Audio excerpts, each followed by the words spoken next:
In an open letter, the M23 warned of a humanitarian catastrophe should the UN attempt to deploy troops in the region. The rebels have no intention of letting them do so. This time it concerns a planned war, which will bring about a humanitarian crisis planned by the highest authorities of the United Nations. And we think it's best that UN aid workers separate themselves from the consequences so that they can take care of the people. Despite these threats, the UN said it would go ahead with the intervention force and understood what it was up against.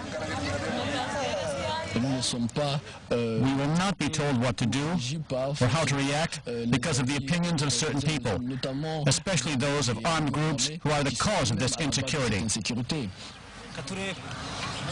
The humanitarian situation continues to deteriorate in the country's east. The population has suffered from the proliferation of armed groups, foreign intervention, and an undisciplined Congolese army. The United States and its allies, South Korea, have been busy carrying out a series of military drills in recent times in the wake of threats by North Korea. But results of a recent simulation exercise by United States forces have raised a lot of questions as to whether Washington is prepared for such a scenario. For more on that, let's turn our attention to this report by CNN's Jake Tapper. The regime is toppled, either because the U.S. or South Korea take it out or because of a coup, and the U.S. now has to surge troops to secure the country's nuclear stockpiles to make sure they don't fall into the wrong hands. It's a frightening scenario played out recently at the U.S. Army War College, one that did not end all that well.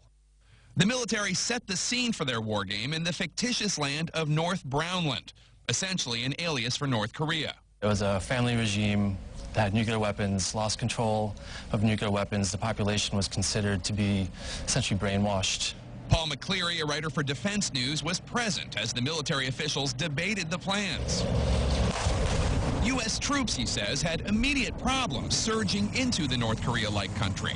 V-22 Ospreys zoom U.S. soldiers deep beyond the border, but with reinforcements so far behind, they're quickly surrounded by the enemy and need to be pulled out.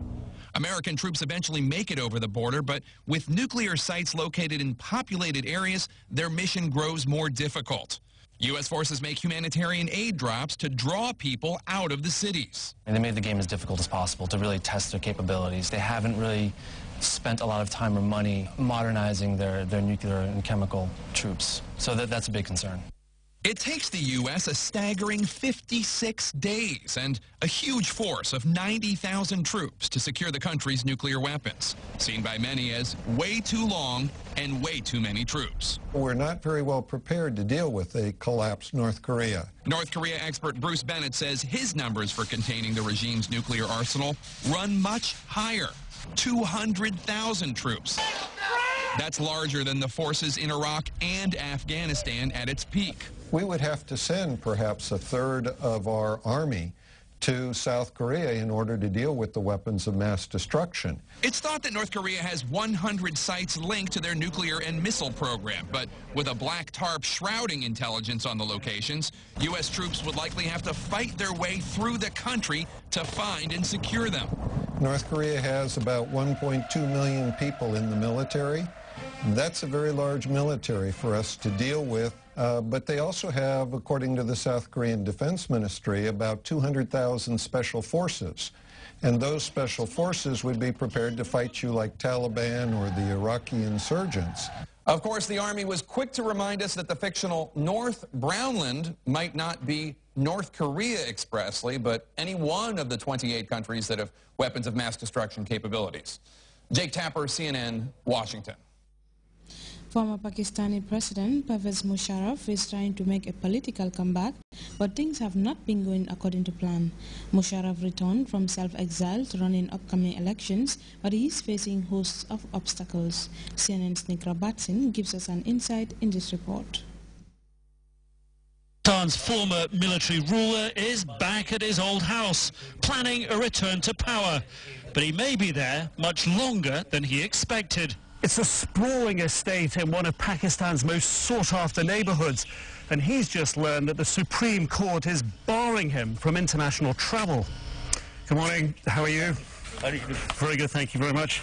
He tells me the travel ban troubles him, but not as much as being barred from 3 of 4 districts where he wants to run in the upcoming elections. My lawyers are appearing and appealing on all the rejection.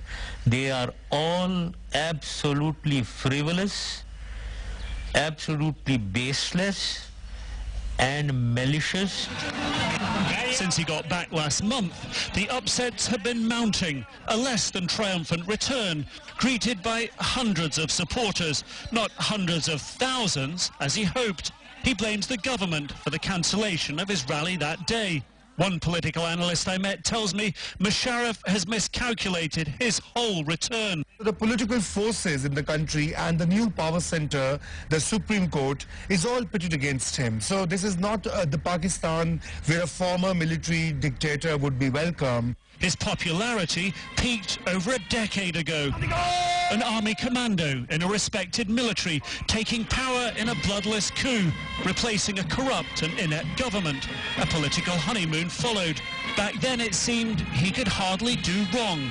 But today... he is facing, very serious charges of treason, of murder, and of the sabotaging Pakistani constitution. Neither those charges, which he dismisses, nor a Taliban death threat limiting his movements here, seem to diminish Musharraf's hopes of a political comeback. Anyone who thinks that I don't have support, I totally disagree. Please go down to the streets, go to the markets and streets of Islamabad, go and ask them, go and ask people, what do the common man think? So we did. To get some opinions from the street, we're going to put the microphone here. This is Islamabad, mostly middle class, and in the past, mostly pro-Musharraf. This is Nawaz Afridi, and I just want to tell you about Musharraf, that personally I don't like to support him. My husband is also from the army, and he's also from the commandos. But I think we don't support Musharraf at all. I am supported to Musharraf, I am liked to Musharraf, I am voted to Musharraf. Because he has ruined our country. He is not actually a democratic person, and he have no space in our system. Simply I said. I think so. The reality is Musharraf's horizons are shrinking.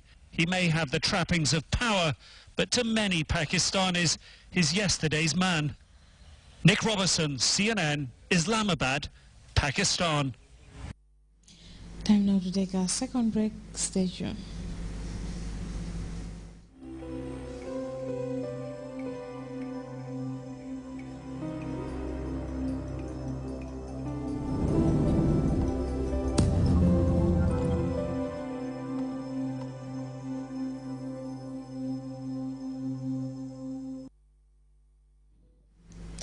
Well, time now to join Fatou Jassi for a look at the sports news. Fatou. Thank you very much, Mr. Medina Serimas were over the weekend crowned champions of the Dr. Njoguba sponsored football tournament in Lower Numi. Medina came from behind to defeat Kersokum village by 2-1 in a thrilling and colorful final of a tournament meant to foster unity amongst the youth of the community. Moro S. Diallo tells us more about the final.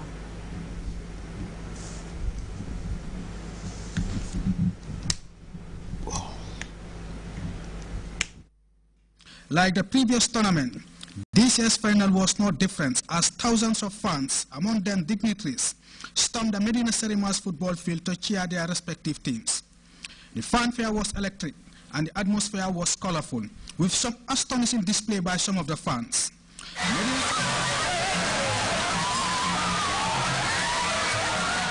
Medina Serimas squared up against Kersokum village in the pulsating final, which ended 2-1 in favor of Medina Serimas. Playing on their home ground, Medina came from behind to narrowly win by 2-1. Kersokum got off to a bright start, and the visitors took a shock early lead just quarter way into the first half. Omar Jallo's opener silenced the home crowd, giving the traveling fans some hope. Medina Serimas fought back to restore parity just before the break. A dipping cross from the right flank was headed in off the post and scrambled into the net for the equalizing goal. The tempo of the game increased after the interval, with both teams looking for the winner. After several wasted opportunities, Medina Serimas finally got the breakthrough with few minutes remaining on the clock. Alhaji Yunusaka was the hero of the day as he